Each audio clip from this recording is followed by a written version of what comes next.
వాళ్ళని కూడా బలహీనులను కూడా గొప్పవారినిగా చేయగలవాడు నా దేవుడు. మూడు బారిన జీవితాలను చిగురింపజేసే దేవుడు నా దేవుడు. మారా చేదైన అనుభవాలని మధురమైన అనుభవాలుగా మార్చగలవాడు నా దేవుడు.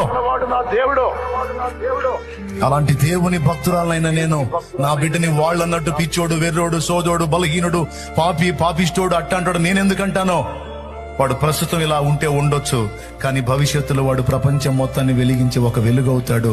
నా దేవుడు వాడిని అలా చేస్తాడో, నా కూతురుని అలా చేస్తాడు, నా కొడుకుని అలా చేస్తాడు.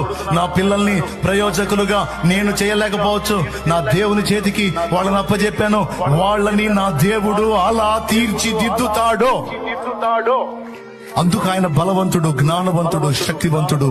ఆయన కృప చూపుటకు ఐశ్వర్యవంతుడు చేస్తాడు. థామస్ ఆల్వా ఎడిసన్ తల్లి ఆశ నెరవేరిందా లేదా? ఈ రోజు మనం ఇంటికి పోయి బల్బు వేసుకొని లైట్ వేసుకొని కూర్చుంటున్నాం అంటే అది ఎవరు కనిపెట్టారో తెలుసా? ఆ బల్బు ఆమె కొడుకే కనిపెట్టాడు.